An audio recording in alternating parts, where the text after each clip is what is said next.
Yeah. Oh,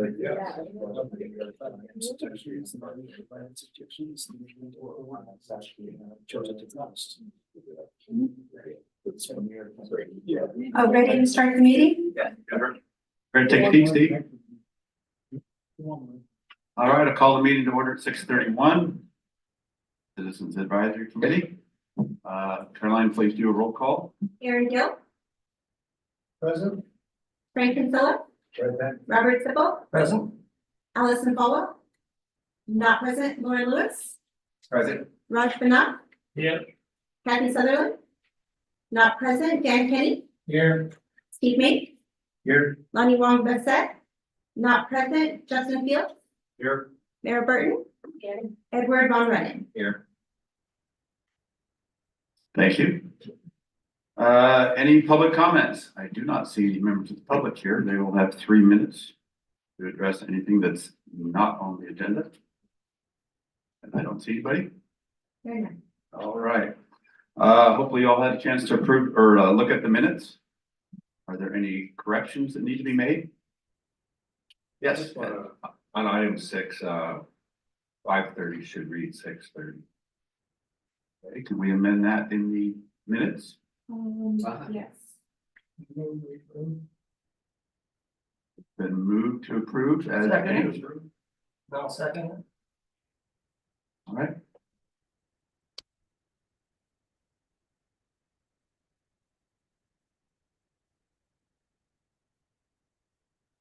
Whenever you're ready, proceed with the roll call, please.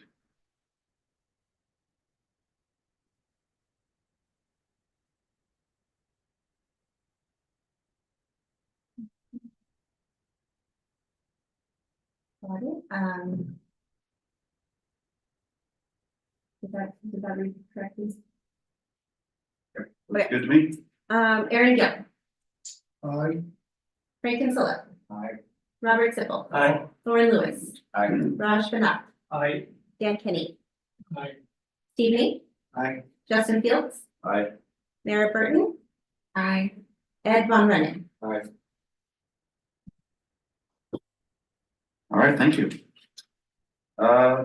Opening report, we did receive an email, and I'm going to read that to you. I must resign my seat on the CAC as my life has taken a few turns that will be leading me away from this beautiful valley.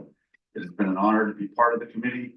I regret it came at a time that I have been unable to fulfill the duties and responsibilities as I would have liked. Please share with the committee my appreciation for their time and their patience in hearing my thoughts about representation, diversity, and inclusion.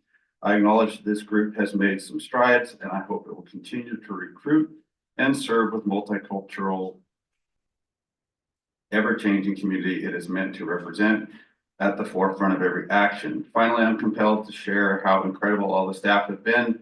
My experiences in activism and social justice and healthcare and access. This is a new area for me.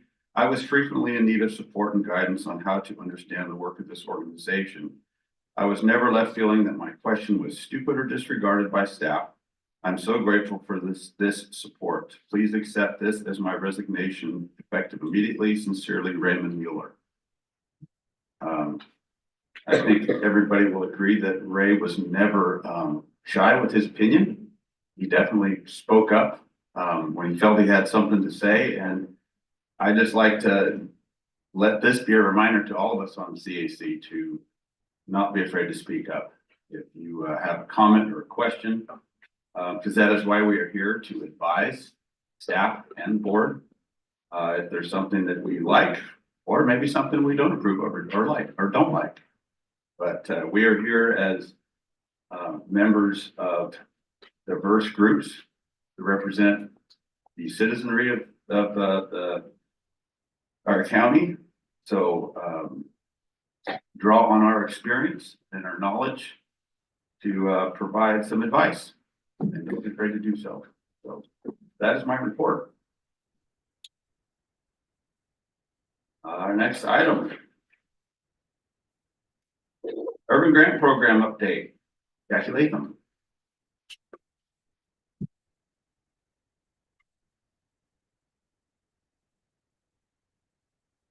Good evening, committee members. As a reminder, is it on? It's just lower. Great.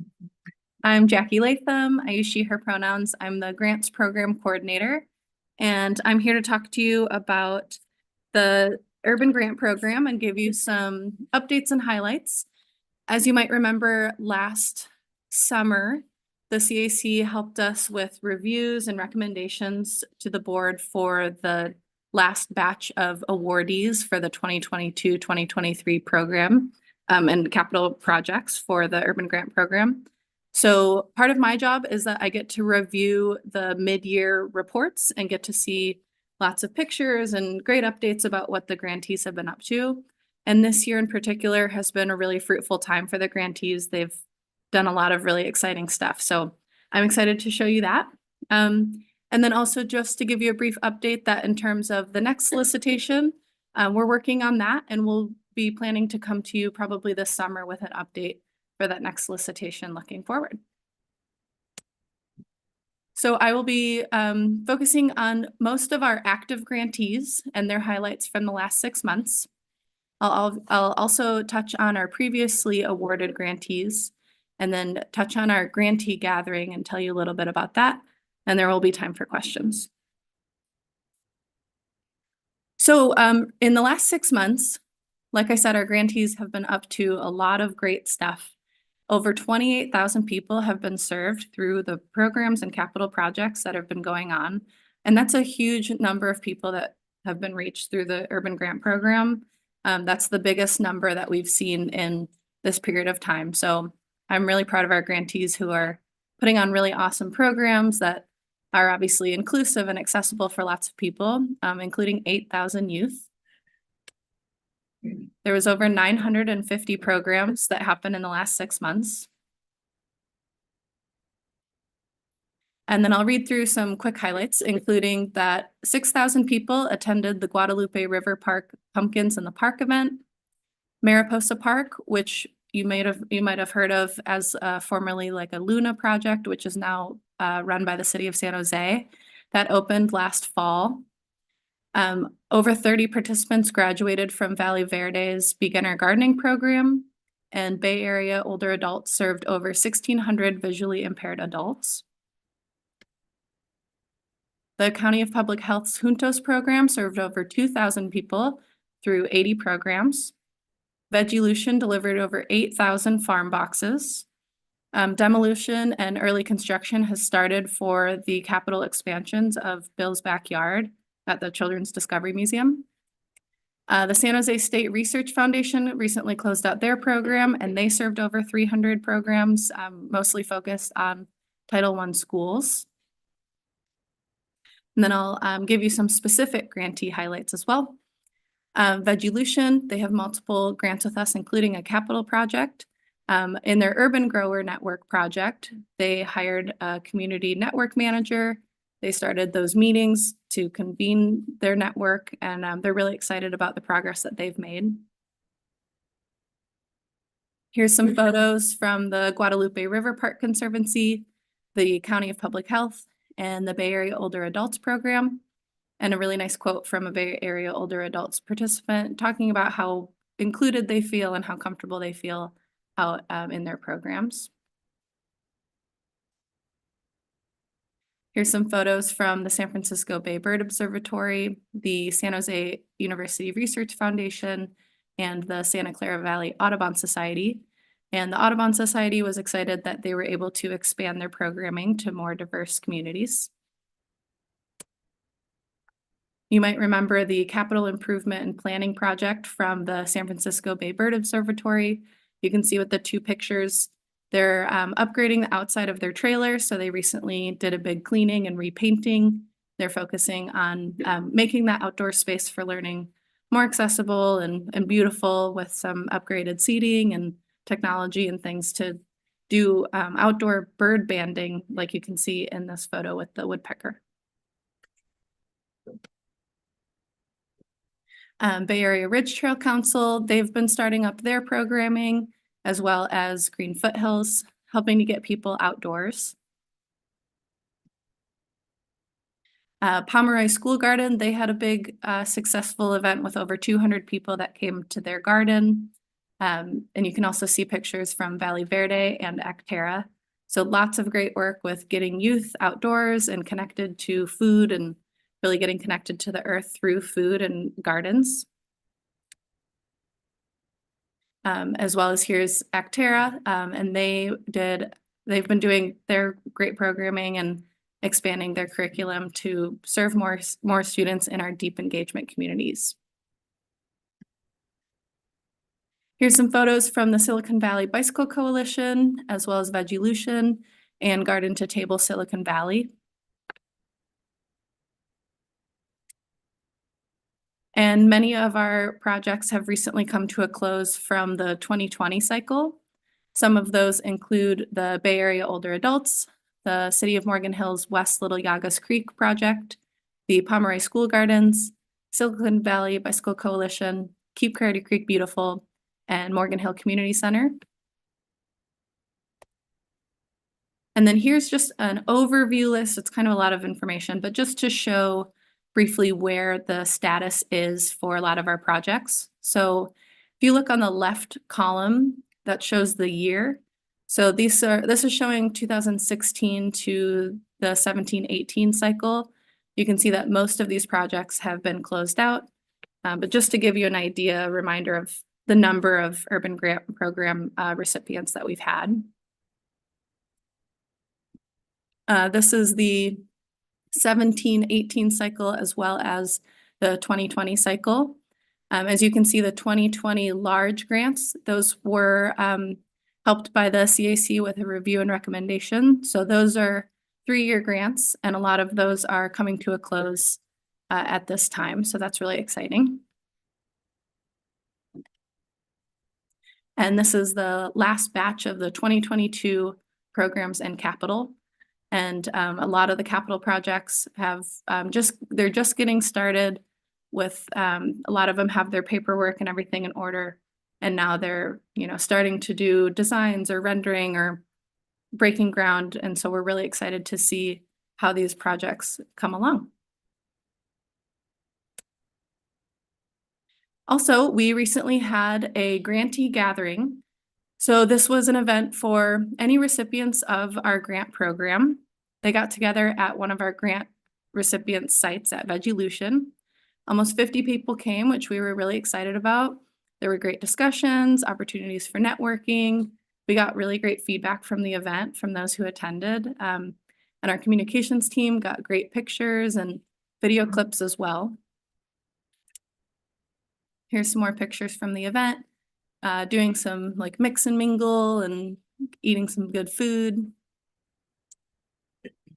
And Kathy Sutherland from the CAC, she came and spoke and really highlighted how passionate the CAC members are about the grant program and really showed off your involvement with your community and how that connects to the awesome work that the grantees are doing.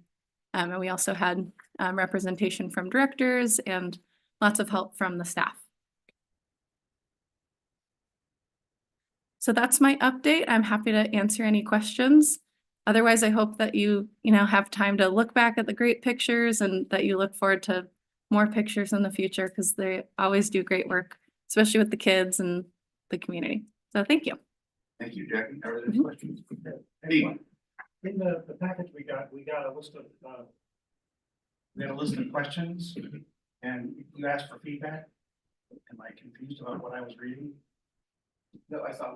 Okay, good. Question number 24 was an interesting question. It asked, was it a bother that, or did you find it difficult? Oh, I see. To get partial funding? And the first response was, that question, well, the board of director funded a lower rated project than ours, and we got partial funding, and all I could figure out was it seemed that group was funded because they had more people at the board meeting. When I read it, I thought that sounded like the feedback we gave to a couple months back.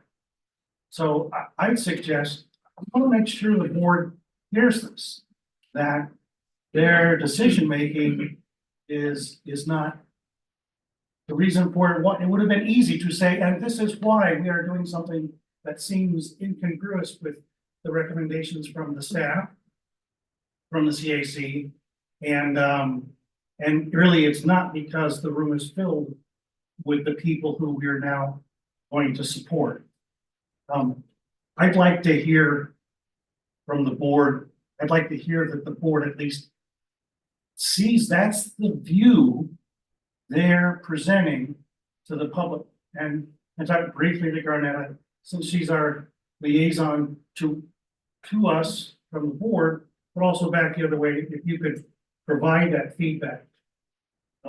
That would be, to me, I think at least the first step. If the board needs to hear, their decision making isn't always clear. Why? Thank you. And just to clarify for the, Steve Mink is referring to the survey results. So we did a anonymous survey for any applicants of the grant program. And so one of the questions that's in that packet, you can see the full results, was about that. And so, yeah, there were a few comments about the transparency of the process and the awards. And that exact exhibit was in the latest board packet. So the board members did see that as well. And that is an ongoing conversation between staff and the board. It's good to have it an ongoing, I would ask Garnetta, when you give your report back, that you make it clear that not only is it in the minutes, not only is it the minutes from the CAC that they may or may not have, there's no reason they would have read, but the reasons they make decisions are not clear. And they could be more helpful to the public if they were. Thank you. Thanks. Thanks, Steve. Yes, Aaron. Thanks, Justin. Hey, thanks, Jackie. It's an immense program. You got a lot going on. And I want to applaud you for doing all this because there's a lot of parts here, a lot of moving parts. And I'm just kind of wondering, because I'm fairly new to this organization, as to the mission statement of OSA and how that corresponds to the grant programs and how that guides it, as well as the efficiency and follow up in terms of dollars spent. Can you reflect on that with all this data going back to 2016 and forward? Is there some message you can bring to me? That's a great question. The way that I see it as the person who works on the urban grant program the most day to day, our mission is about, protecting open space and connecting people to nature in the multiple ways that we do it. And the urban grant program is the most direct way that we connect to the people who really live in the denser spaces and help them connect to nature, either in their neighborhood or bringing them out to nature, whatever that might look like for that program or that capital project. So I think it helps balance out the way that the Open Space Authority serves our jurisdiction, because we do have such a great focus on the open space, but we don't want to just focus on that. And we want to, bring it to where a lot of the people actually live. Is it focused in terms of looking for avenues to kind of not necessarily guide, but actually put recommendations out in the community as to what is the best way in terms of the information you have as to fostering more output or more outreach with more effectiveness with, less of a dollar input? Is that looked at in terms of how you approach this problem? Well, I guess we are it's a small grant making program, but pretty large for the ratio of like what we do with our dollars in terms of our general income as the Open Space Authority. We give out a really big number of dollars back to the community in comparison. And I'm not sure if this will answer your question, but the urban grant program was specifically designed to be eligible for the urban areas. So by that the program specifically focuses on those people. Like the program has to be serving people that live in those areas, or the capital project has to be in a pretty specific area within the jurisdiction.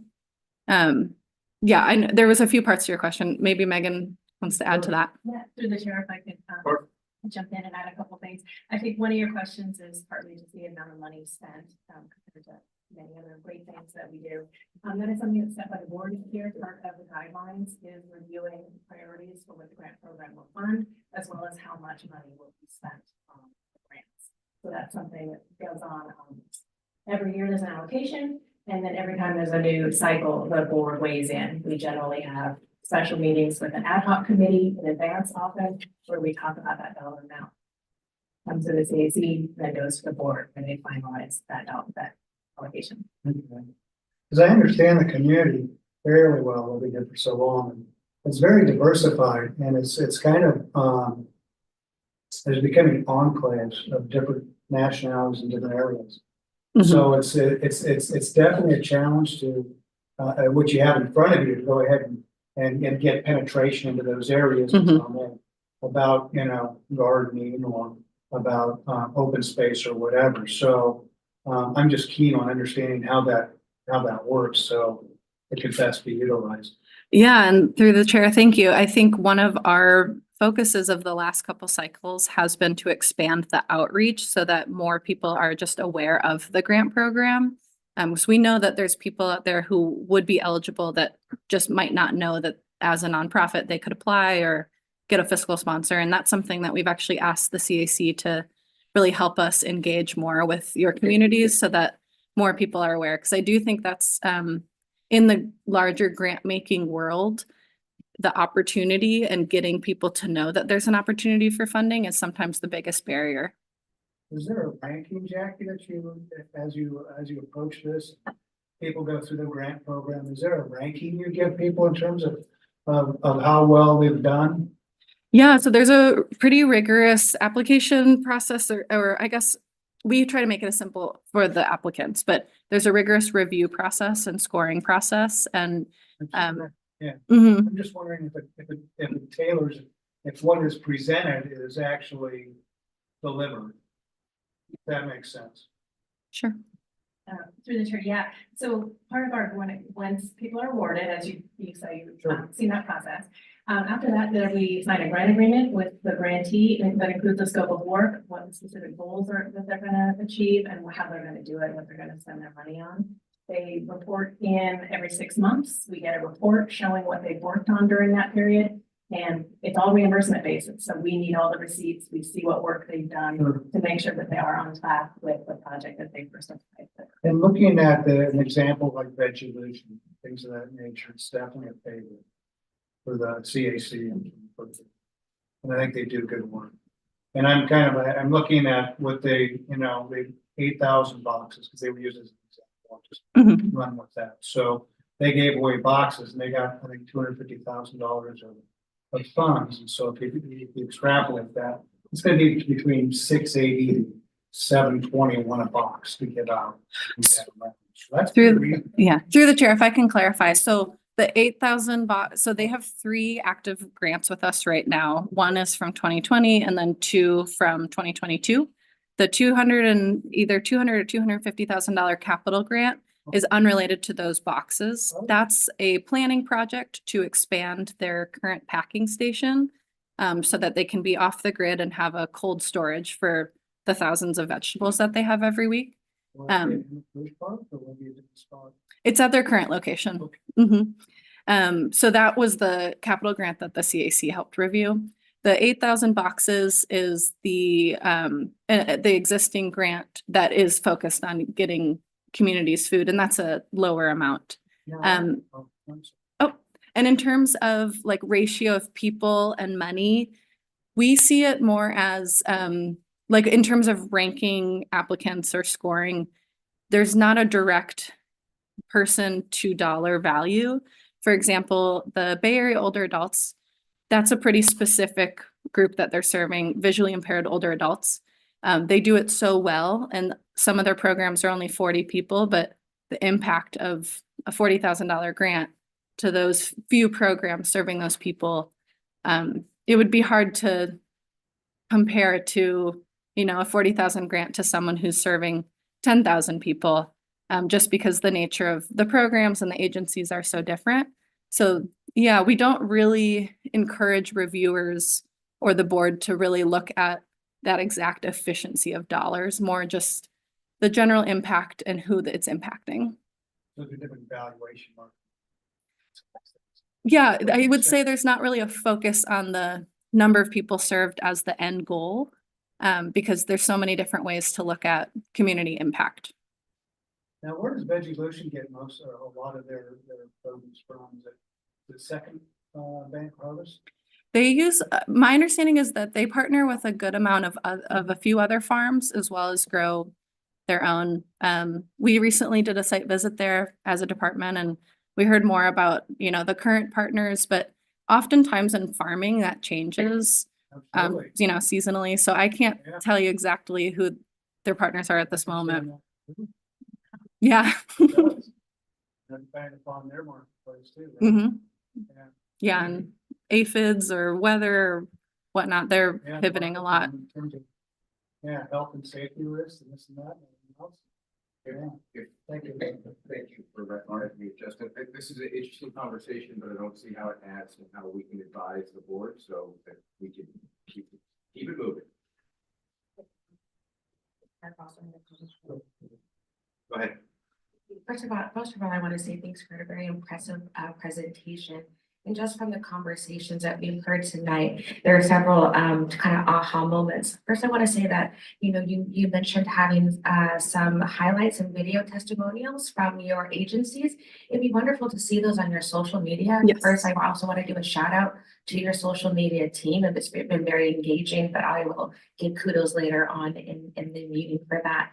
But it'd be nice to see you link those videos to not only your own social posts, but ask them to cross share with you so that there could be some, diverse representation on social media and cross sharing. So that's just one, I guess, for the board, to consider. Another thing is that, we're talking about the diversity of staff that have been hired from your grantees. It'd be nice to see some information about who those people are and how they came about into those programs as well, because you're talking about impact and you're saying that, looking at a $40,000 program for one organization versus another, but let's show the impact of that, of who's being hired and how are those people helping to transform those organizations as well too, deeper in the community, kind of having that ripple effect. So that's just another highlight moment. And then also looking at the EPA data for communities that are disproportionately affected by climate change, I think would be another great point of resource for your grantees and just for the organization to be thinking about moving forward in terms of supporting diverse communities, especially here in the San Jose area, Silicon Valley, along our floodplains. And as we know, climate change is only going to be impacting that more. So it might be nice to just have some EPA data about how these organizations and communities are being affected positively by the OSA grants as well too. And then one more thing, I did see Valley Water Director Varela in one of your slides. So again, highlighting that cross-agency collaboration that the OSA is doing, just in making sure that the community is really understanding who you are and how you're connected to people. And then last thing is doing outreach in other languages for your grantees, making sure that your grantees are equitable. So just want to say shout out to all of you. You're doing a really great job. And those are just kind of my highlights and my feedbacks from your presentation. Thank you. All right, anybody else? Yeah, Mr. Chair. Yes. Yeah, thank you. So Mara, to a couple of your comments that I really appreciated, as well as Aaron's questions earlier. One, I can mention that we do promote through our ads with the ethnic media that we've hired some consultants for now, so we're getting even more push out there. We do push out information about the grantee projects, the grant awards themselves and the projects. So those are getting out to different languages, and I know that translation services have also been offered in the past as the solicitations go out, right, to support other main languages here that are available. And then really good point about the videos and photos that were taken at the grantee gathering in February, because those videos have been captured and they are being curated so that we can put them into posts and spread them out over several months. So we get a lot of use out of them, and not just through our posts, but also the grantees are going to, my understanding. They is have that they're them. gonna push out those videos and stills as well.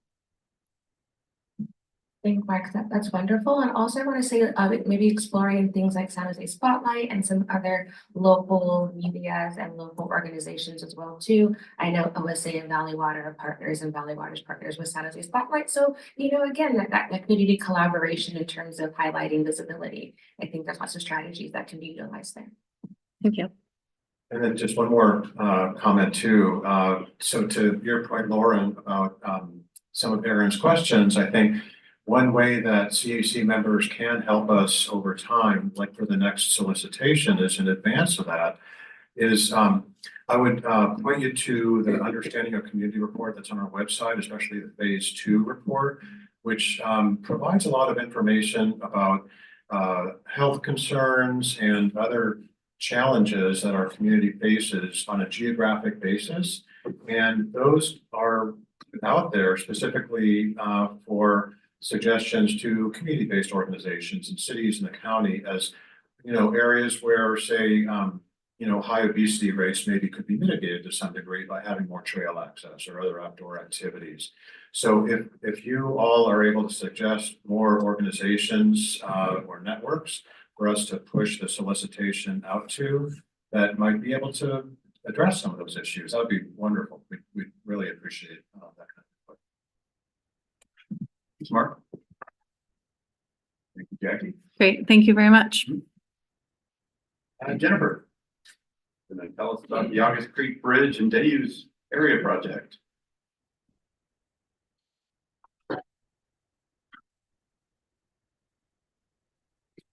Hey, yes.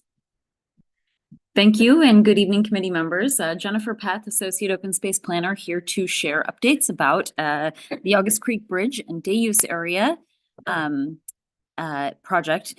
So I'd like to share, first of all, that we recently conducted a public poll at the beginning of the month to name the accessible interpretive trail and day use area in this area, and Hidden Meadow was the name that was preferred by the public. So that is the new trail name, and I'll be referring to it throughout the presentation.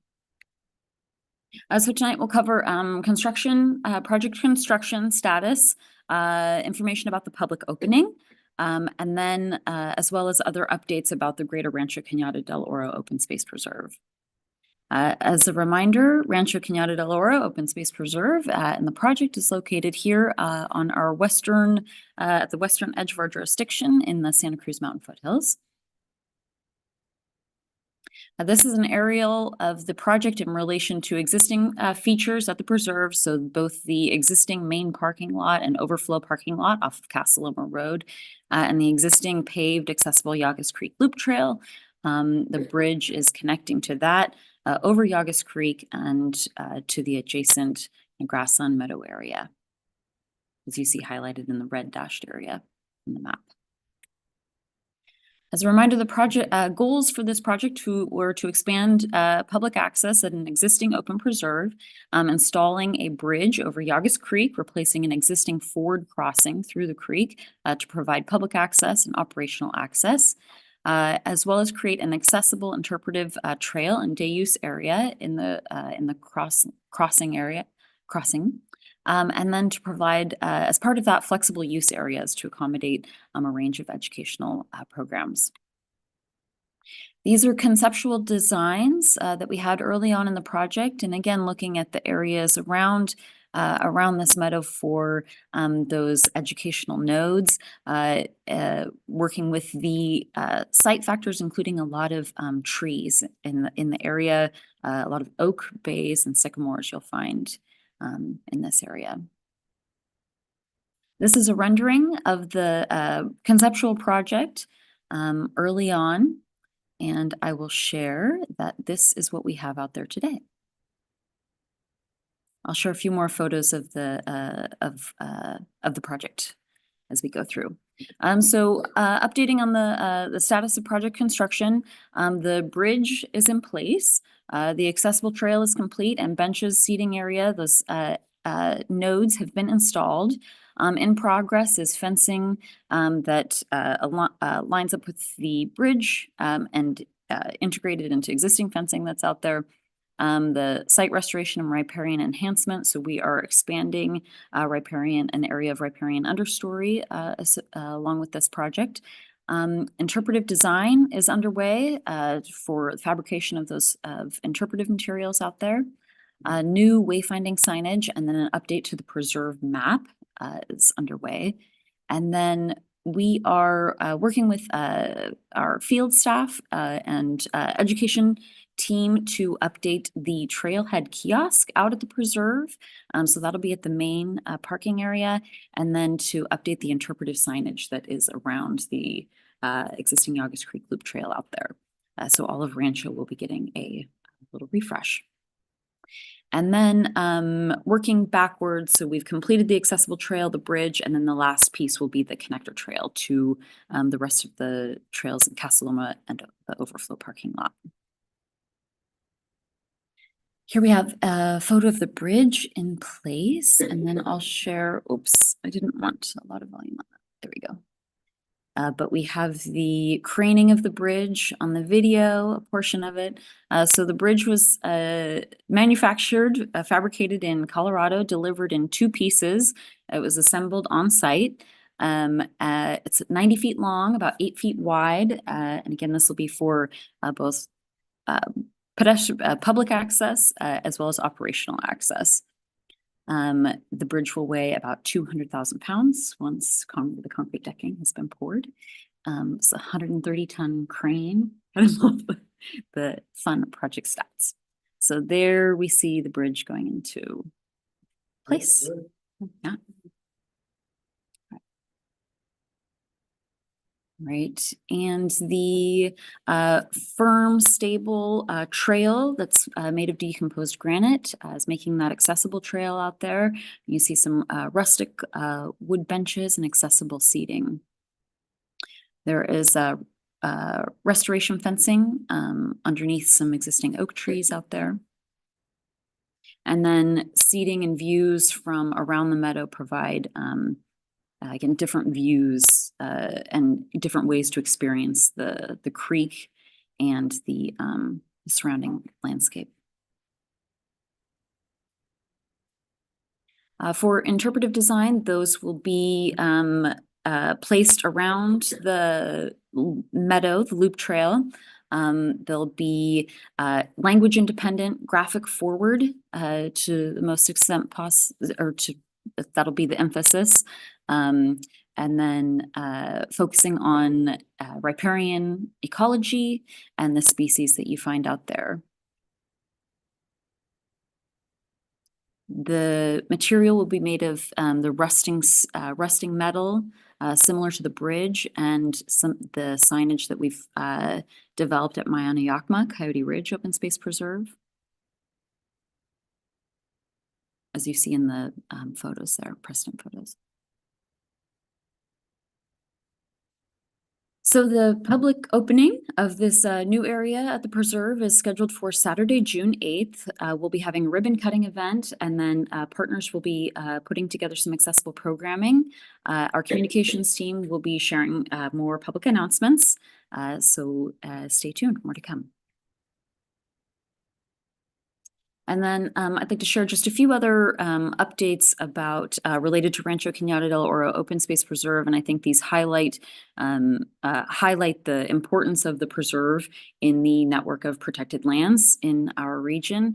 One of those is the Bay Area Ridge Trail recently updated their preferred alignment in the South Bay, and that is pulling that route up off of the Summit Road a little east into the Santa Cruz Mountain foothills, having to do with the pace and scale of the protection of lands in this area, as well as the feasibility of a regional trail alignment. So the Bay Area Ridge Trail now aligns through Calero County Park and into Rancho Cañada del Oro Open Space Preserve. So on the Mayfair Mayfair, and Bald Peaks trails.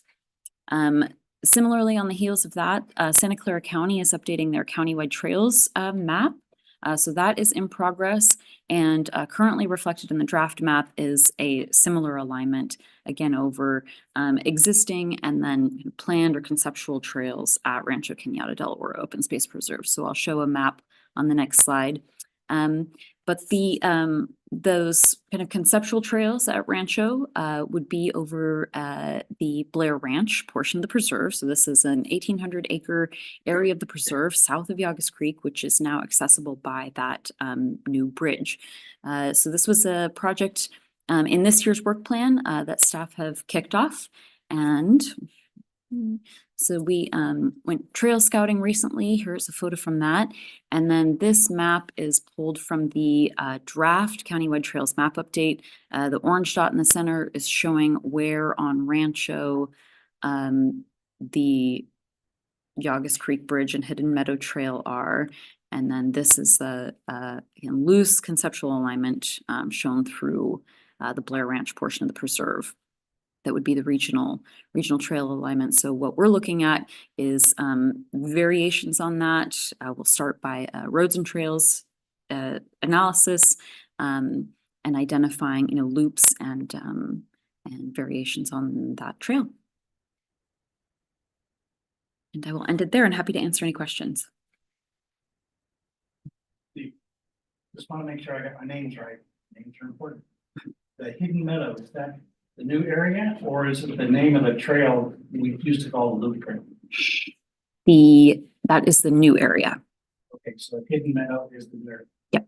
The last picture, the orange dot and line, is that the top? Is that where we were just talking about? And then the bottom is the Blair Ranch barn?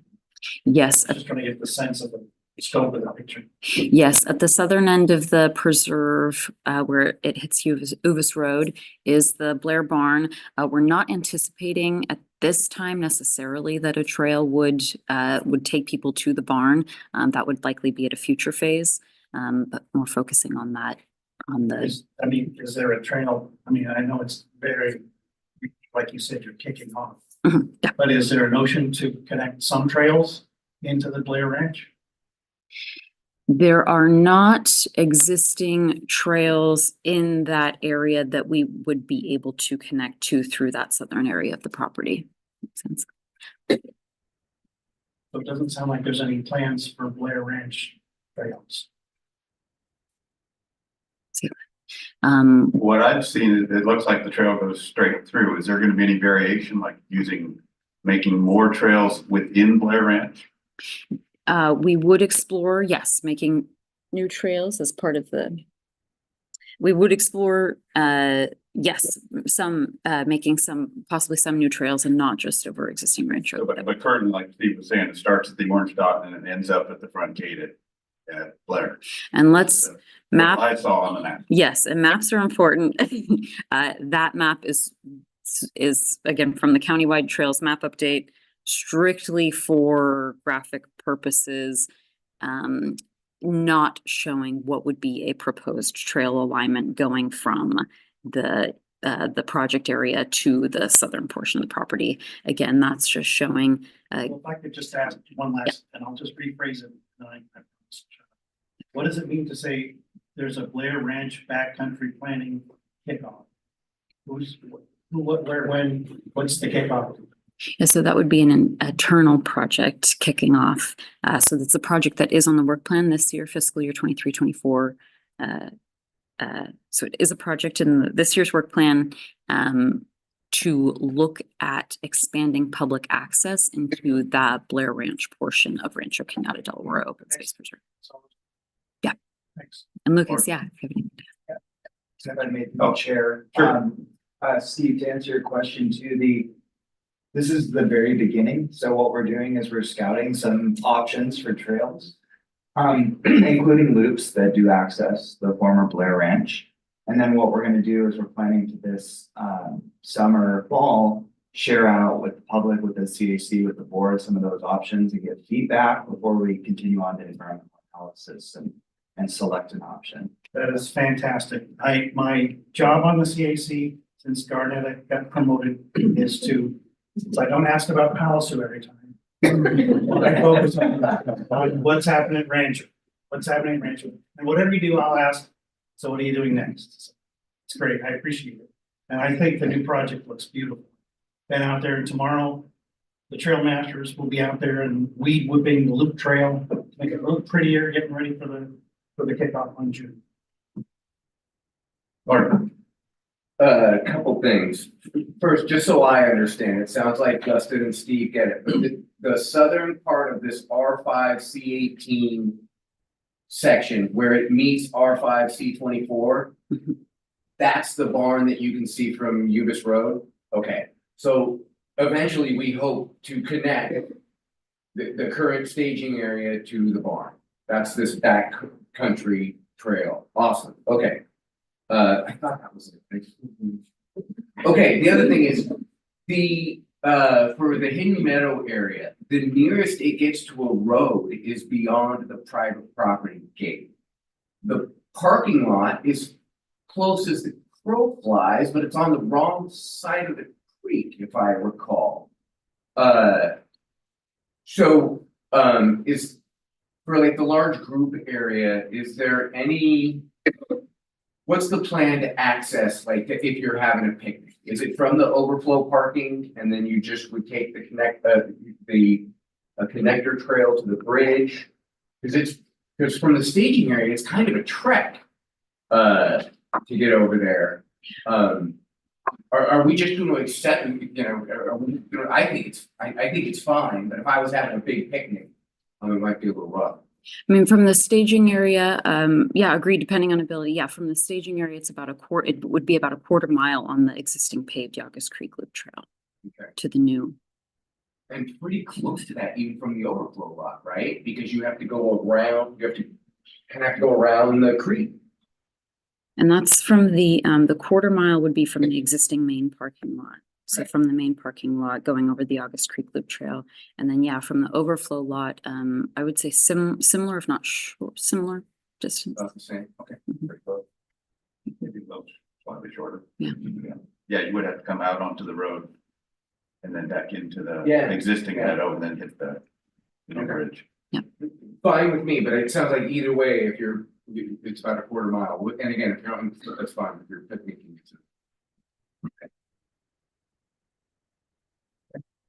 Any comments or questions? All right, thank you, Jennifer. Great, thank you. Oh, I do have a question for you. Please. Question that only applies to me, actually. So now that, yeah. Good to be king. As we've discussed in the past, where the bridge currently is, that is where we normally cross the cattle to get them over to Mayfair.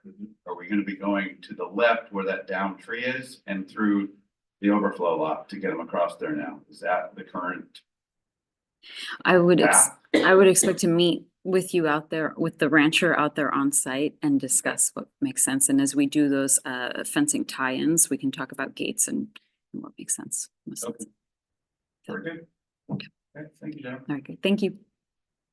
Through the chair. Do you want to ask, do you want to take public comment? Is there any public comment?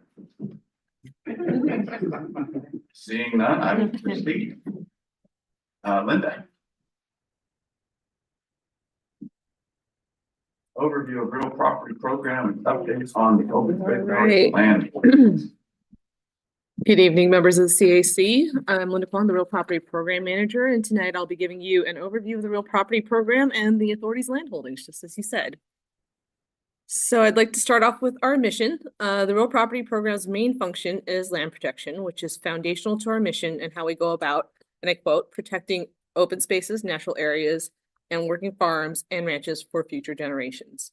So protecting land through purchase of or conservation easement or other means allows for other aspects of our mission to be implemented, including restoring and managing natural resources, conserving agriculture, and connecting people to nature through carefully planned public access. The authority's land protection work also supports the state's goals, including the state's 30 by 30 initiative to protect 30% of the state's lands by 2030, and regional goals like advancing Together Bay Area's conservation lands network goals to conserve 50% of the Bay Area's lands by 2050. So since the authority's founding in 1993, we've protected approximately 30,000 acres, which is comprised of nearly 17,000 acres in fee ownership. And these fee lands make up our 14 preserves that are shown in the gold color on this map, starting with Palliser Ridge in 1999. Fee ownership gives us the most control over a property for management, restoration, and public access. And that said, our fee purchases are often supported with grant funds and partner funds, which often come with restrictions to protect their contributions. We hold 17 conservation easements over land owned by other entities, permanently protecting over 5,200 acres. These are shown in the hatched orange coloring. And 5 conservation easements are currently with private landowners, while the rest are with other public agencies. Conservation easements are voluntary legal agreements that protect land in perpetuity by restricting the uses that can be done on the property, such as limiting development. We monitor these easements annually to confirm that the terms of the easements are being followed and that the conservation values continue to be protected. And the last category is a bit of a catch-all. So we've contributed to the protection of nearly 6,900 acres by other partner agencies. The authority's contributions can be monetary or through management agreements where we've helped other agencies manage their properties. So all of that counts towards that 6,900 acres. Examples include contributing funds towards Land Trust of Santa Clara Valley's purchase of conservation easements that make up what's now known as the Carnadero Preserve, working with Post to acquire Coyote Valley properties, and supporting the Habitat Agency's purchase of Tilton Ranch. So we're working to transfer property interests in Coyote Valley and Tilton to the authority. And so to avoid double counting those acreages, the acreages that are currently in this contributions category will shift into the other categories when the transfers are complete. But we want to make sure that we counted our contribution because we've already put the work in and the funds in to make those projects possible. Excuse me. So as an added layer of protection, the Authorities Enabling Act allows the board to dedicate properties for open space purposes, which prevents the authority from selling or conveying property interests on dedicated property without a consent of a majority of voters. And this does not apply to leases that are less than 25 years. So far, the board has dedicated portions of Sierra Vista, portions of Rancho Cañada del Oro, and all of Palliser Ridge, totaling about 8,100 acres, which are shown in the gold color on the map. These dedications were mostly done in 2003, and Blair was dedicated in 2010.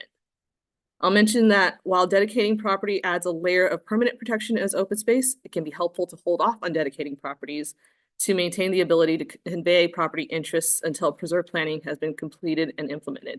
And the reason for that is to allow the authority to take advantage of grants and other outside funding for planning and implementation, which often requires us to convey a property interest on properties such as a deed restriction or conservation easement, and that wouldn't be allowed if those properties were dedicated. And so now to shift a little bit to talk about how we prioritize what lands we protect. The authority's conservation priorities are guided by high-level conservation goals that have been refined and expanded with new science and research over the years. Starting with the 5-year plan from 1996, that was the first plan adopted by the authority, and it establishes some of the higher level goals, such as protecting agriculture, habitat, open space trails, and hillside preservation. The Santa Clara Valley Greenprint, which was released in 2014, set forth a 30-year vision and created our conservation focus areas to prioritize important multi-benefit areas for landscape scale conservation, such as the Coyote Valley and the Upper Pajaro. Now, these conservation focus areas came more specific reports like the Coyote Valley Landscape Linkage Report, which really highlighted the importance of the Fisher Creek floodplain as a functional wildlife corridor along the valley floor. And similarly, the Santa Clara Valley Ag Plan prioritized areas that are vulnerable to farmland loss and justified the investment in ag protection in areas like San Martin. Acquisitions tend to be opportunistic, and so it's important for us to have conservation priorities to see how a specific property fits into our larger conservation goals. So land acquisitions come to the authority in multiple ways. Sometimes a landowner might call us up asking to donate their land. That's the best version that we can get. And sometimes they call us to see what options they have to protect their land. We also track the sales and listings to be aware of when critical properties might come onto the market and to stay abreast of property trends. We also acquire different kinds of property interests, such as conservation easements and trail easements to advance the agency's goals, such as connecting the regional trails, just like Jennifer was talking about. And often for larger acquisitions, we partner with other conservation organizations, such as the Peninsula Open Space Trust, or we call it POST, the Habitat Agency, and county parks to develop funding and protection strategies. We leverage each other's resources to achieve greater conservation outcomes. And one example of this work is with POST, where POST can quickly work with landowners to acquire a property and then transfer it to us as the takeout partners for long-term management and stewardship. Many of our projects require external funding from public and private sources, including state grants, private foundations, and partner funds. And so with Real Property and grants working closely together, we've been very successful in securing nearly $150 million in outside funds towards acquisitions in the past 10 years. So each project is different and can range from fairly straightforward purchases to very complex projects involving multiple funders and partners, like the successful protection of the Northern Coyote Valley properties in November of 2019, which involved 2 corporate landowners, 3 properties, our partners at POST and the City of San Jose, 2 grant funders with their respective set of requirements, and a number of agreements to untangle and several more to put in place. Some projects can take 6 months, while others can take years to negotiate and to secure external funding. And while acquisitions are a major tool for land protection, we also track and weigh in on land use policy changes and development projects that could have potential impact on conservation values. So now to talk about some of our priorities and what's ahead. So our top priority remains Coyote Valley. We've been working very closely with POST to secure grant funding and to transfer about 850 acres of land that POST acquired over the past several years to the authority. We've successfully secured $6 million from the State Natural Resources Agency and $10 million from the state legislature, and we are recommended to receive up to an additional $17 million from the Wildlife Conservation Board towards the purchase of these properties. We've been busily navigating the numerous grant requirements and negotiating conservation easements to be retained by POST, and these transfers were just approved by our board earlier this month. We're also continuing to work with POST to acquire properties to complete the landscape linkage vision in Coyote Valley as opportunities come up. Switching gears to Tilton, following the Habitat Agency's acquisition of Tilton Ranch, where the authority contributed almost $1.4 million and secured an additional $1 million through the Priority Conservation Areas Grant Program towards the purchase. We've been working diligently with the Habitat Agency and county parks to enroll the property in the Habitat Reserve System while reserving rights for carefully planned public access that limits impacts to sensitive resources. Next up is the Upper Pajaro, and the Upper Pajaro was identified in the green print as one of the top priorities for conservation, and we're excited to be collaborating with partners to strategize on protecting this area, particularly as POST begins to expand their work here. We're looking forward to building on the great work we've done there with the protection of the Pajaro River Agricultural Preserve. And because the authority's jurisdictional boundary ends at the county line, which runs down the middle of the Pajaro River, but nature doesn't pay attention to jurisdictional boundaries, we're exploring what conserving the Upper Pajaro with our partners would look like regionally and figuring out how we can support our partners to protect both sides of the river. And last but not least, the last priority I'll highlight tonight is agriculture and our continuing work to protect agriculture and implementing the Santa Clara Valley Ag Plan. The authority is uniquely positioned as the only public agency in Santa Clara Valley that's protecting at-risk farmlands like in Coyote Valley and San Martin. We've been very successful with securing grants from the state's Sustainable Agricultural Lands Conservation Program, or SALC, and are continuing to build upon our success with leveraging the county's ag reserve funds to acquire agricultural conservation easements. So you may have seen in our newsletter that just came out that I'm delighted to share that we just closed last Tuesday on a 79-acre agricultural conservation easement in San Martin. These 79 acres are located right next to our Frantoilo Grove agricultural conservation easement and builds on our success in creating a green belt in South San Martin. So we're continuing to have conversations with landowners who are interested in protecting their property for agriculture and look forward to having more great news to share. So that wraps up my presentation, and I'm happy to answer any questions. What is currently being done on the 79 acres? How is that land currently being used? It's currently leased out to a farmer, Fiorino Farms, and so they're continuing to grow row crops on it. questions, Aaron? Hey, thanks, Linda. Mhm. Can you reflect on, I guess, willing buyers and willing sellers in this process of finding, lands to purchase as well as, zoning and using zoning as a method to go ahead and purchase properties? Is that, can you reflect on those? Can what you the elaborate a little more on standpoint is. zoning? Well, there's a lot of, there's a lot of controversy within the ag community right now. And people want to go ahead and understand more. Mhm. So trying to go ahead and figure out, what open space authorities, method of working with the community is. So typically landowners come to us and have kind of a proposal for what they might want to do to protect their lands. And so we work on a case by case basis, working with those landowners to understand their goals for protection. And so, some may want a conservation easement, some may want us to purchase their property because they don't want to continue to own it. It really kind of varies depending on what their goals are and how it meshes with our goals for protecting typically a multi-benefit landscape. Sure. I guess I brought out an example of the Lester Farm in Daily Habitat. And I know there's litigation on it right now. I know it's sensitive. But there's people that view that and I don't want them to go ahead and misunderstand what's happening in that, but there's a lot of back and forth about what that property was designed to be and what it's getting forced or coerced into being. So I'm not asking Linda for any statement out of you at all on that because there's a lot of lawyers on this thing here right now. There is talk in the ag community about that. Mhm. And I know that there are a lot of guys in the ag community do not own the properties.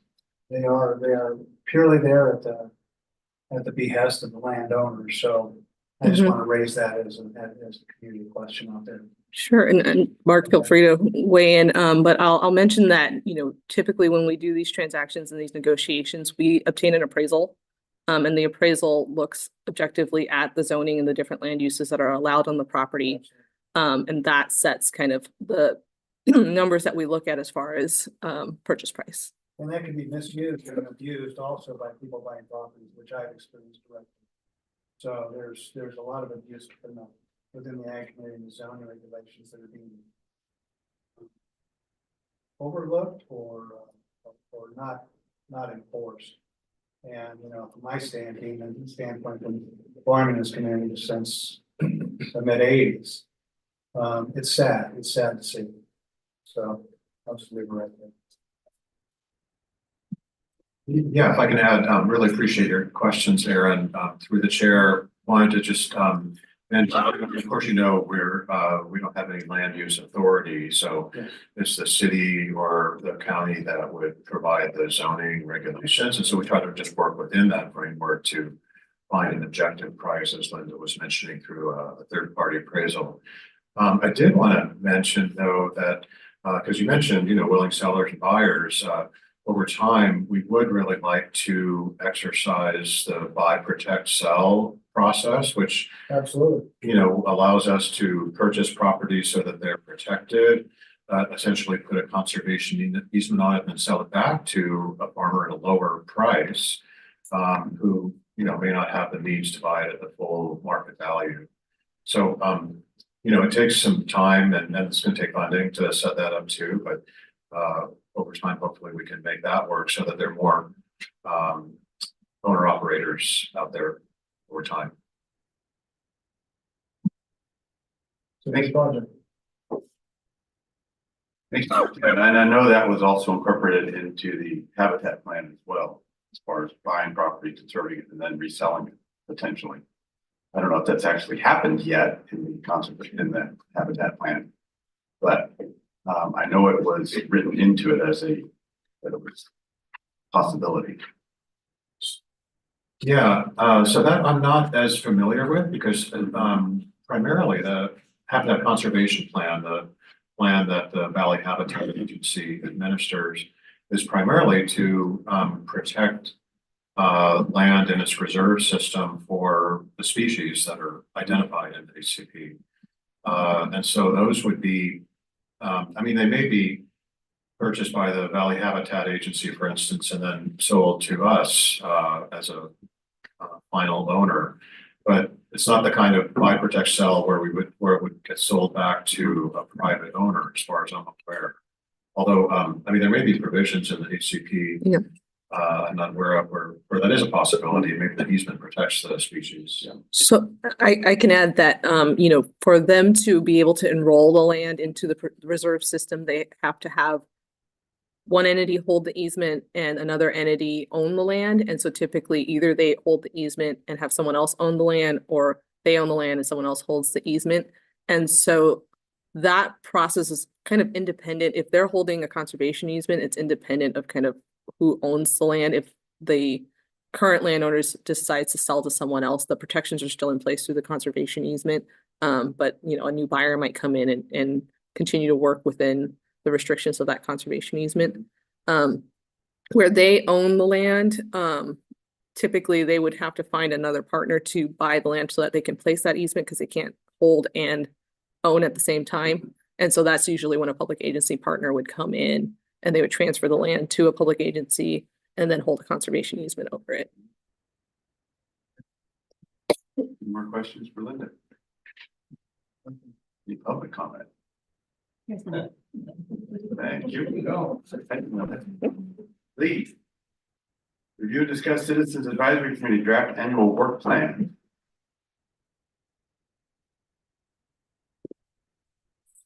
Hi, good evening, members of the CAC. I'm Lee Rauscher, Assistant General Manager, Administrative and Field Operations. And I guess I'm actually, yeah, thank you. And I'm happy to round out our presentations tonight along with my fellow AGM, Mark Landgraf, to talk a little bit about the upcoming work plan for fiscal year, can we believe it, 24-25, which is right around the corner. So let's see. Our first objective is to provide training to make it available to the folks on the CAC so that they can participate in various types of outreach in the upcoming year. Scanning our new volunteer portal, I can see that we've got some folks who have done our interpretive host training, helped out at Spina Farms, National Night Out, and we have a very avid trail master volunteer present in the room. So there are a variety of volunteer opportunities, and we'd love to help train folks to do those volunteer and outreach opportunities in the upcoming year. Also looking to maintain a full recruitment. I don't know if anyone is aware, but we've had an at-large seat vacant for quite some time now. Vacated probably at least a year ago. So an at-large seat, we've got our District 6 representative, as you learned this evening that Mr. Mueller has resigned his post. So looking for help getting some recruitment activity going in the upcoming year and making sure that we are tapping our diverse communities throughout the jurisdiction to invite folks to join the CAC. And before I go to the next slide, I just want to say the theme of the pictures this evening, we know the work plan may not be super exciting, but we're happy to share a lot of staff photos with the exception of the grantee photos, which may be a little bit of a repeat of about 20 minutes ago. But anyway, just wanted to highlight the staff photography in this presentation. And I think this is where Mark's going to pick it up. Yeah, thanks, Lee. And who knows what caterpillar that was in the previous picture? That's Bob. Bob the caterpillar? Okay. No, and I'm not certain myself either, so I'm probably totally talking out of turn. I don't know anybody on staff. I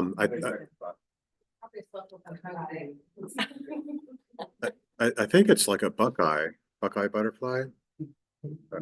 Anyway, all right, just wanted to check. So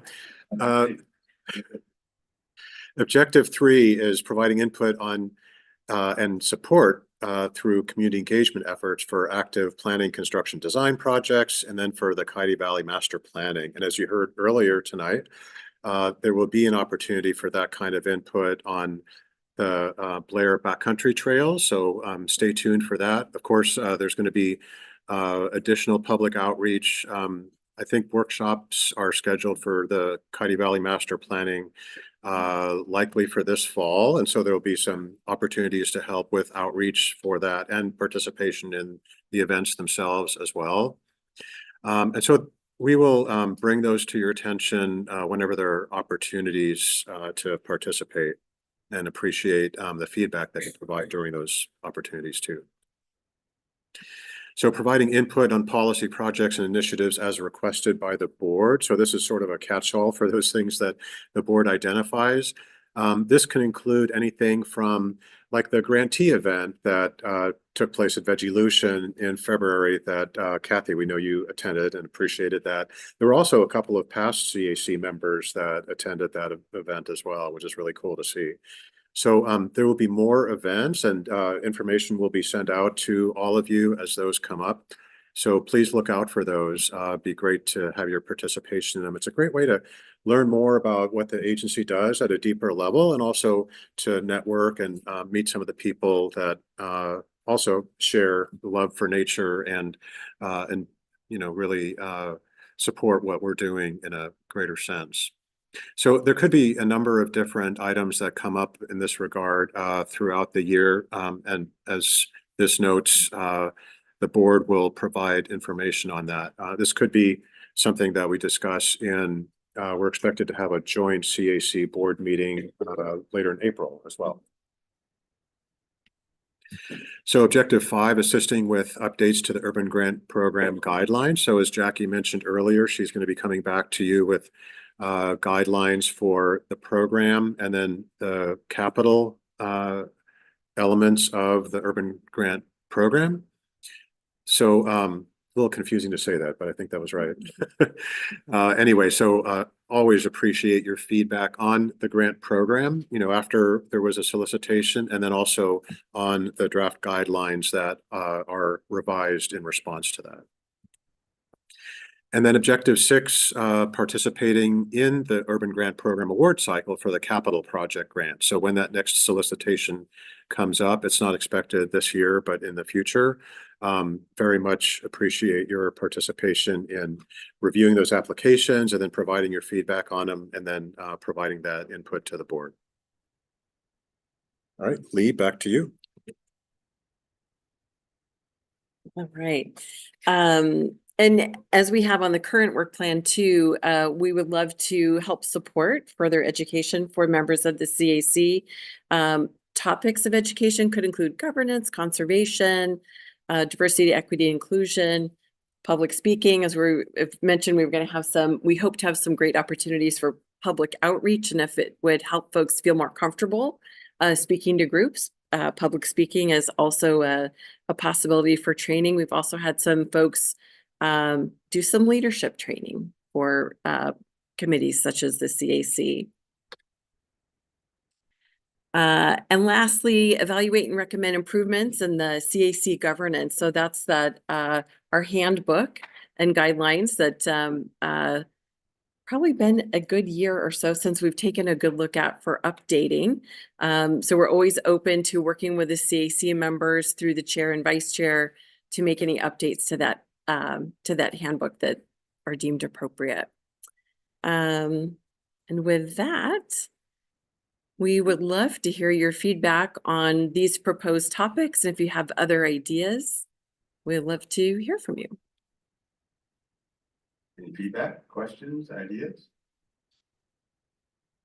I have some feedback. Go ahead. Ideas actually, just for more visibility.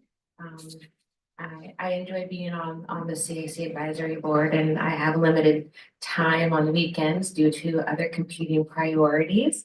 But I just see some opportunities of writing and blog posts written by our CAC members here for publication about, why we're on this committee, what it means to us for our communities as well. I know that many of us have our own personal passions. I've learned about bees and other insects and our preserves from some of our CAC members. And so I think it'd be nice to give the members an opportunity just to talk about what they like to do. And that's like an easy writing assignment, 500 words or less, everybody. Just about, what we enjoy and why we enjoy it. And I think that would be kind of something fun the low hanging fruit for those of us that do enjoy, that want to give back, but have limited time on the weekend due to children priorities and competing things of soccer and cheerleading. So I speak for myself, but yeah, just having an opportunity to highlight why we do what we do and who we do it for and the communities that we serve, I think would be a wonderful opportunity. Yeah, really cool idea, Mara. Thank you, through the chair. I think there could be a lot of opportunities like that for writing, and would just connect you with Charlotte Graham, our public information officer, to coordinate on that. Yeah. Thank you, yes. Thank you, Mary. Thank you for volunteering to go first. Well, just a quick question. I think it's a good program you had. What would you propose on your side of the fence to go ahead and improve CAC operations? Like in section 8 there and all that, what would you be looking for? Would it be some ideas, suggestion as to outreach in terms of? What would you guys see? Sure, it could range, it could be that we rewrite sections to make them more clear. It could be terms, you know, how long members serve. In the past, we revised things like the renewal process to simplify it. I think that was within the last couple of years. Lauren, I know, helped with that. So it really could be anything. And I think handbooks and guidelines can be very complex and confusing. So in my mind, it would be anything that makes it simple and easy to understand how to be a successful CAC member and enjoy your term. Mm-hmm. Anybody else? Anybody from the public? No, okay. Can I add one more thing? And I forgot to mention, we kind of put this out to staff as well, as what might we ask the CAC to help with? And one of the very first questions we got was, well, what are their interests? So since we didn't have a good answer for that, we would also love to work in this upcoming year, kind of a survey working with you all to figure out where your passions lie, where your skill sets are, and maybe how you'd like to, how you might see that being contributed to the agency. So we'll figure out how to do that, and then you can expect more on that in the upcoming year. Great. If I may. Yes, Mark, go ahead. Thinking of that and some other comments, particularly Mira's, it would be like Steve could lead a group and talk about bees, you know, and like, I don't know a lot about what's out there, but I bet you I spend as much time out there as anybody. So maybe I can, you know, it's like, you know, I have kind of a unique relationship with the parks, but maybe I could find some way to work that into some kind of talk, certainly a blog post, that would be easy. But you know, like, I am fascinated by Dustin's relationship with the authority. And I've grown to really appreciate him as a partner of mine. Because, you know, he's a cog in the wheel that gives me access to the space and that makes sure the space keeps growing. So I know that was kind of a lot of talking without a lot of specific ideas, but I think we could piggyback on all of, like, on all of that, and also as a way for people to kind of have, to be able to self-modulate their level of involvement as life gets more or less demanding. Like, I have way less free time now than I did when I joined this organization, and it's frustrating at times, but I'd like to be able to dial it back up when I can, right? So, yeah, enough talk. I also just wanted to point out that we'll be back May 20th, your next meeting, with a final version, at which point we will ask you to vote to recommend the work plan to the board. In order for us to take it to the board, the CAC needs to recommend it, and then we'll take it to the board on June 27th, where they will review and hopefully approve it. So those will be the next steps. Not that it's necessary, but would you consider a subcommittee to completely do a full look and potential facelift of the guidelines, or you know, again, I don't know that that's necessary, but since you guys are considering it, we want to simplify it, I think.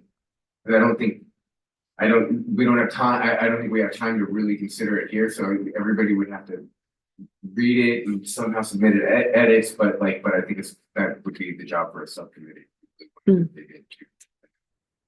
Oh, I see. Thank you. Well, and that's always an option to, and I think that is what we did last time. Few members, right, got together. And I think in particular, they had a couple of items to look at. Yes, exactly right. So that's always a possibility. Are you saying you want to form a subcommittee? That's what I heard. I think. Are you saying you like to chair a subcommittee? But I think if we look at the handbook and decide that some of the needs work, then we should. Okay. Convene something. At that point, we can do that. Okay. Very good. Thank you. Thank you. Thank And I apologize, Mark, for not introducing you. You weren't listed on here. No worries. We all know. Oh, Kathy. Yes, Kathy has come. I'd like the CAC to consider that some of the trainings end up being mandatory, and this is because I don't do that. But I will if I have to. It's just that life kind of gets really busy. And so if we were told that we really do need to do these things, I will make time, but if it's up there, that's why I love meetings and deadlines, because it makes me do something. So I second that.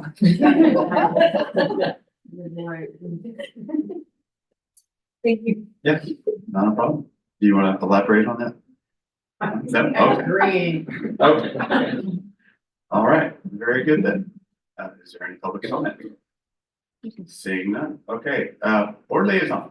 Nada.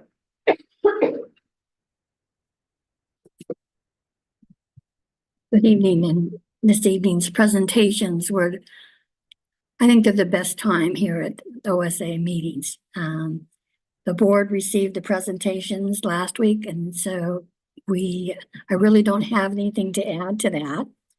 But on the comment that Kathy made regarding the trainings, the governance in those trainings are really important because you folks are the next generation of the board.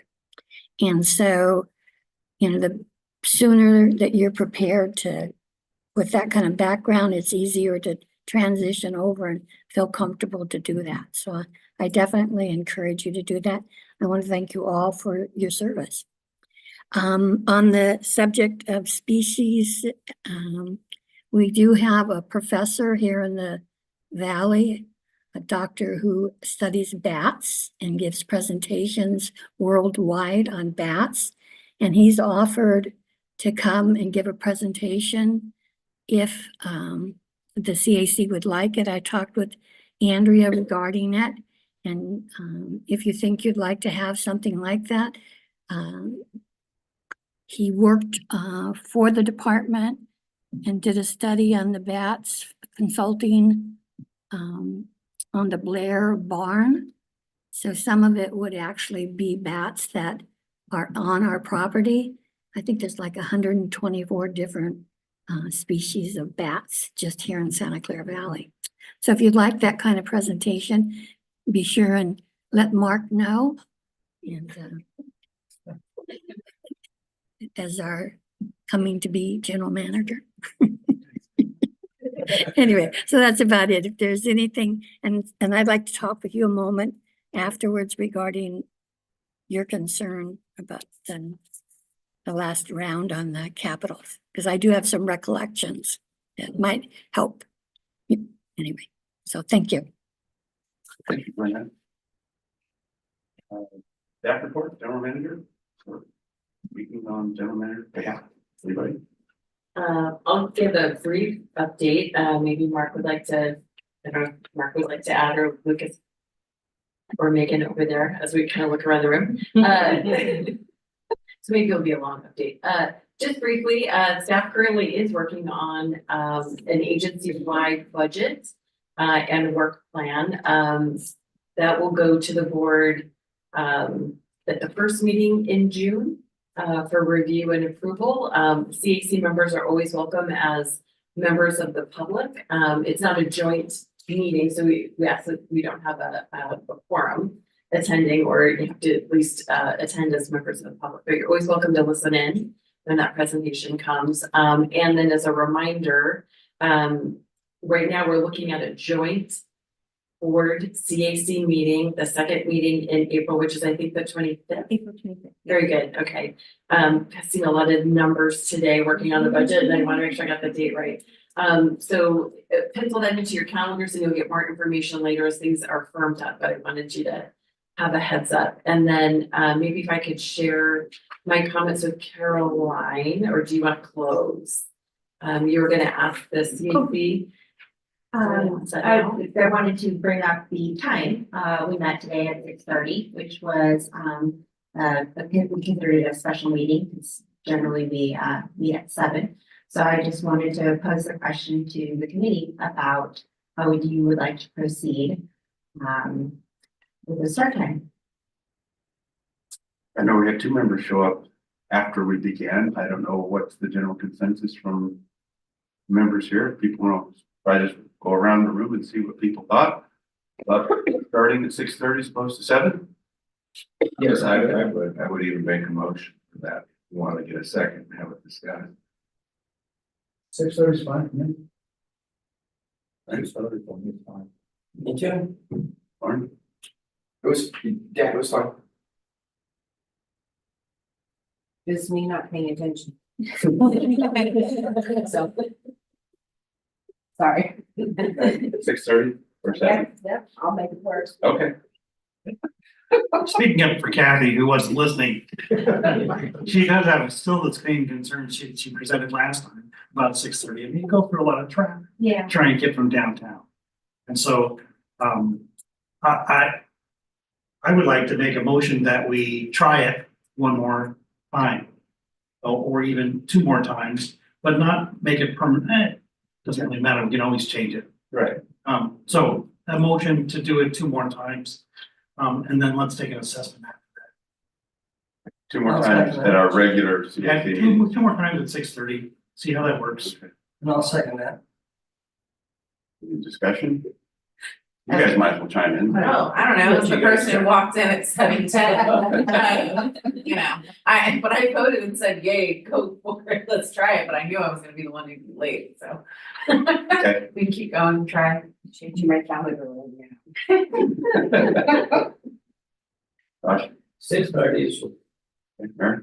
I'm a seasonal sports person, so right now 6:30 works for me, but in the fall, 7 o'clock is better just for that transition. But again, I can be available, but just I'm at the beck and call of the sports seasons and when practice is over, so, but I could be available. Okay, it's been moved and seconded to have the next 2 meetings start at 6:30. Next 2 regular CAC member meetings start at 6:30. Proceed with the vote, please. I'm sorry, can you repeat the mover in a second? I was the mover. You moved it. I'm the second. Second. Okay, so I will call the vote. Aaron Gill, Aye. Frank Kinsella, Aye. Robert Sippel, Aye. Lauren Lewis, Aye. Raj Banat, Aye. Kathy Sutherland. I, Dan Kenny has left. Steve Meek, Aye. Justin Fields, Aye. Mara Burns, I Ed Von Rennan. Aye.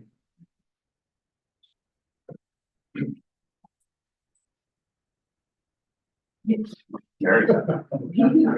Anybody see me? Little.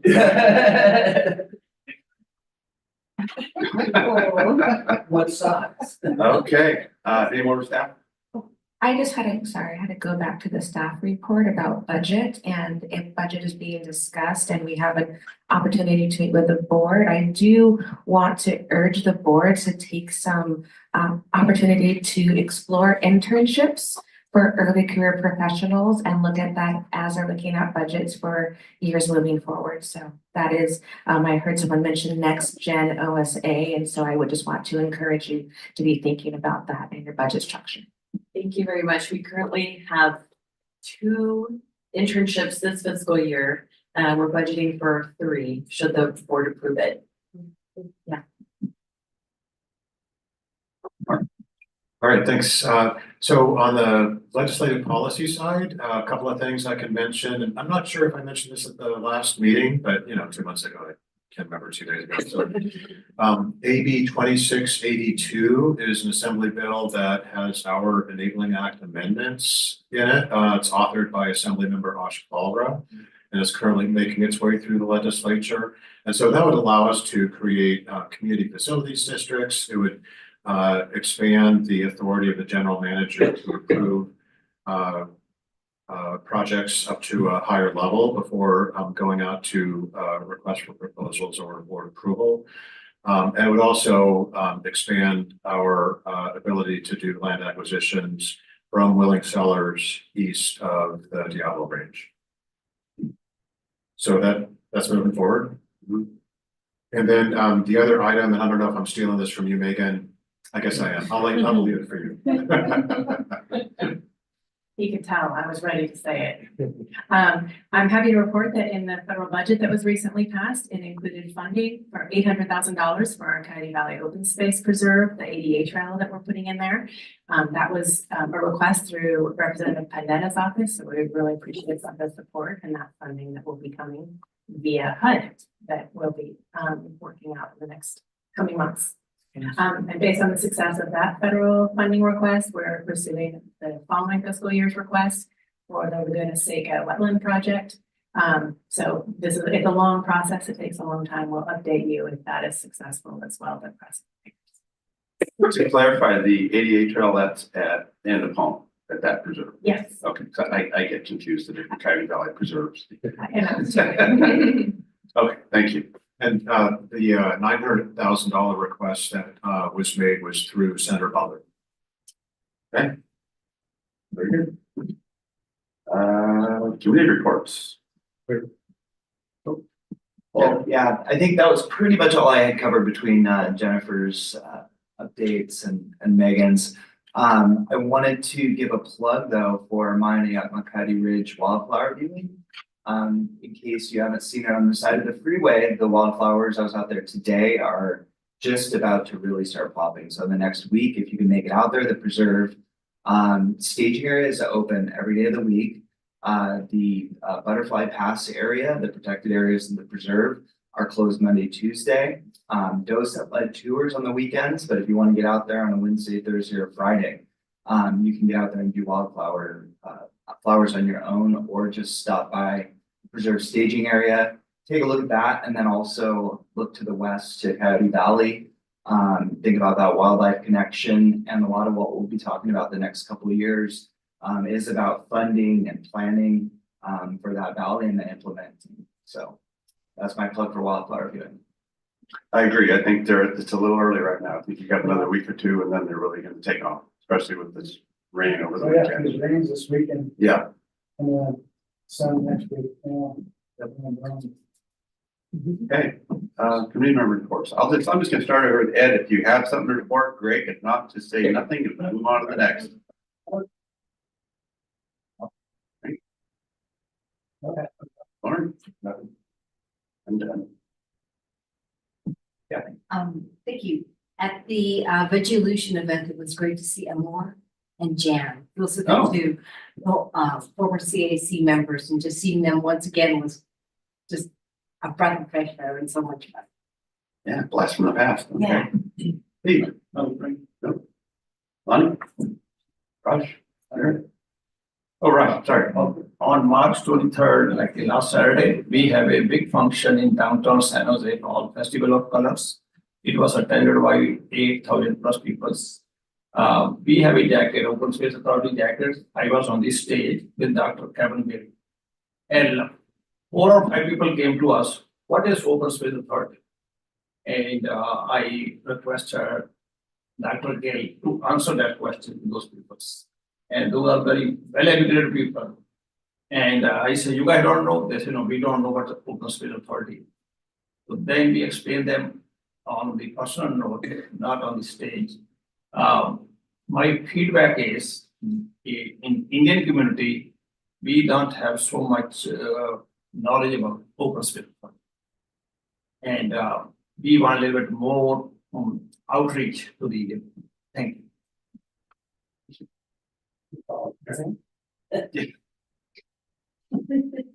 Nothing for me. Nothing for you. Okay, subcommittee report?